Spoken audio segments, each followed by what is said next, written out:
So we were very encouraged by these results, and that led us to propose and develop the treatment with exercise augmentation trial, which was funded by NIMH. It's a 4-year RCT and compared 2 distinct volumes of aerobic exercise, a 16 kilocalorie per kilogram per week dose compared to a 4 kKw dose. So I'll talk some about the study design. Basically, we designed the study to be very similar to what we would want to see in an optimal pharmacological trial of an antidepressant treatment. We targeted an acute phase treatment of 12 weeks. We had stringently diagnosed major depressive disorder, so we used the structured clinical interview for DSM-4 diagnoses. We had a treatment goal of remission, again, because as I mentioned, that's associated with the best outcome for depression. We looked at depressive symptoms as well as quality of life. We designed the study with the 2 doses to make sure, one, we wanted to look at the difference in the dose, but we wanted to also make sure that we were paying attention to having similar amounts of contact with the investigators in both intervention groups. The exercise was individually administered and self-paced, and there was a stringent calculation of dose and adherence and validation of unsupervised sessions with a heart rate monitor. So our target population were patients who had been on a selective serotonin reuptake inhibitor for at least 8 to 12 weeks. And of that period of time, at least 6 of those weeks should be at an adequate dose. So we wanted to make sure that it wasn't a situation where someone just hadn't been treated with a full dose of the medication, and that's why they weren't seeing a response. So we looked at 20 milligrams of escitalopram, 40 milligrams of paroxetine, citalopram, or fluoxetine, or 150 milligrams of sertraline as our target for adequate dose. And we were looking for individuals who felt some relief of their depressive symptoms, but felt like they did not have a complete response, so wanted some additional treatment. Our eligibility criteria, we had men and women in the study, 18 to 70 years of age. All had major depressive disorder diagnosis with residual symptoms, and this was quantified by Hamilton Rating Scale score of 14 or greater.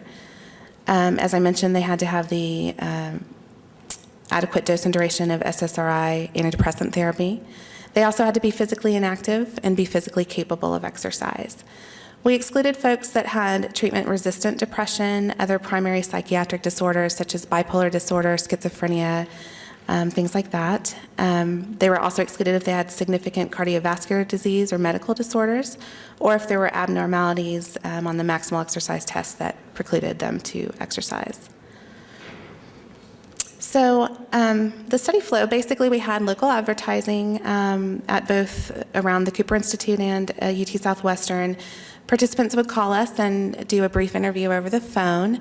If that went well, we brought them into our clinic at UT Southwestern for a general screening visit to get some basic information, and if that also went well and the participant was interested, they were scheduled for the comprehensive psychiatric eligibility screening visit where we did things like the SCID, we quantified their depressive symptoms, we made sure they weren't treatment resistant and things like that. Following that, they were referred over to the Cooper Institute for a medical eligibility screening and also the conduct of the maximal exercise test. Individuals were randomized to one of the 2 groups and came in weekly during the acute phase for supervised sessions. And actually, we had it tapered, so they came in for 3 supervised sessions the first week, 2 in the next, and then 1 for the remainder of the study. And then the remainder of their exercise was home-based. During the follow-up period of time, which was also 12 weeks, all of their exercise was home-based. So the main study aims was to look at remission of depressive symptoms as our primary outcome. We also wanted to identify treatment moderators. We wanted to look at functioning and quality of life measures. And we had several ancillary studies that looked at things such as heart rate variability, cognitive function, inflammatory markers, brain-derived neurotrophic factor, and sleep. Our main measure that we used for this study was the inventory for depressive symptomatology, and a score of 12 or less indicates remission. And then we used the SF-36, both the mental and physical subscales, with higher scores indicating better health. The quality of life enjoyment and satisfaction questionnaire that we had used in our pilot trial, again, with higher scores indicating greater enjoyment and satisfaction, and then a social adjustment scale where higher scores actually reflect poor adjustment. We've talked, I believe, already between a little bit earlier and then Mark about the program itself, but just briefly, again, we had the combined supervised and home-based sessions. This was really done to help maximize adherence. We ramped up the exercise prescription as we're doing in the STRIDE trial so that it's a little bit easier to obtain. They had self-selected intensity. We had a targeted RPE of 12 to 14 or somewhat hard. And then, again, they could use treadmill, cycle, or a combination of both for their exercise sessions. They received all their exercise instruction and monitoring of their supervised sessions at the Cooper Institute. And we had a study website that allowed us to provide flexible, interactive exercise planning. It allowed for tracking of adherence and barriers. It provided accountability without undue pressure, which was a nice feature. And it provided standardized feedback to everyone. And this is just a screenshot of the website itself. This is just the login screen, but we had helpful hints and tips and other things to help them as they went along through the study. And then this just shows that they could, this is an example of how the exercise was entered. It shows the date scheduled, the date completed, whether it was a home-based or supervised session, their prescribed amount of calories and actual calories. And then depending on whether they were doing the bike or treadmill, we measured different components as well as overall time of exercise. So this was something they accessed throughout the trial and was very, very helpful during the unsupervised sessions in particular. We talked a little bit about this previously as well, but we had a comprehensive behavioral intervention program to make sure we could maximize adherence with the use of written reference materials, a lot of psychoeducation about adherence, exercise skills training, the exercise prescription and the coordination with the website, self-monitoring of exercise adherence feedback from the TREAD website, and then weekly exercise planning. So some of the results. We had 166 participants who did the first screening visit. We had 126 who were ultimately eligible for randomization, had 4 folks that we lost, 1 in the low-dose group and 3 in the high-dose group, which left us with 61 evaluable participants in each group for a total sample of 122. What we found is that when we looked at unadjusted remission rates, the groups were actually identical.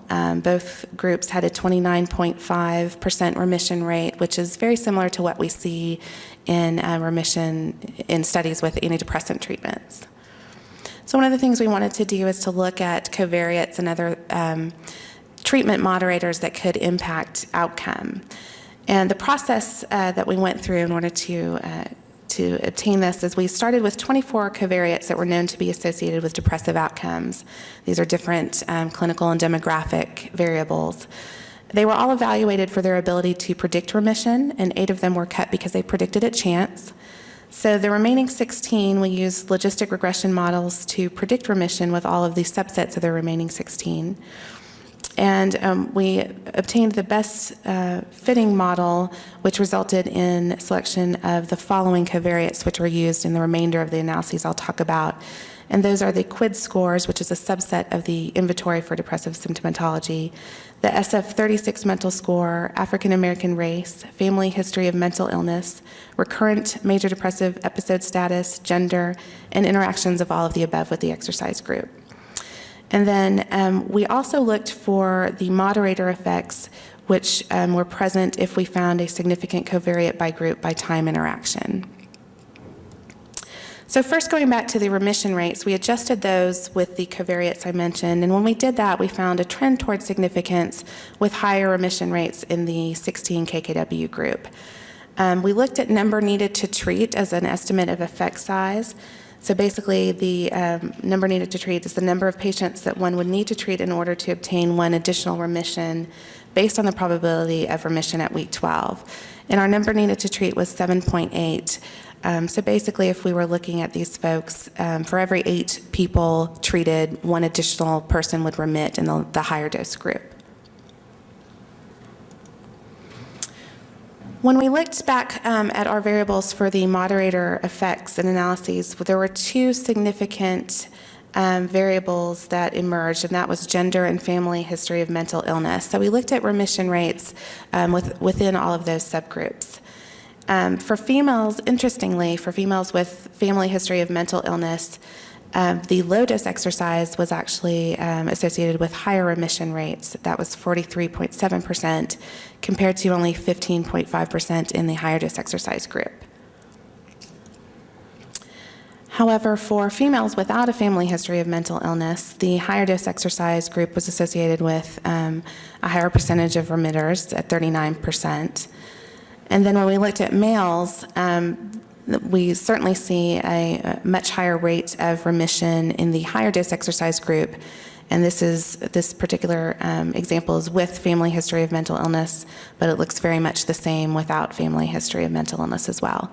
So while it's a little bit difficult to understand what exactly this means, what's interesting about this is that we are getting some insight into the possibility that different characteristics can be associated with a differential response with exercise and depression.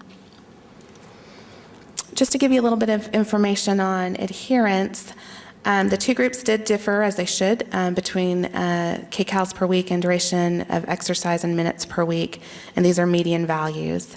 They also, the lower dose exercise tended to do their sessions in 2 days per week rather than 3 in the higher dose group. But what's most interesting is the last column, which is percent adherence per week. The high dose exercise had a modest effect or modest adherence rate, and these are median values at 63.8%. But clearly, the low dose exercise was very well adhered to at 99.4%.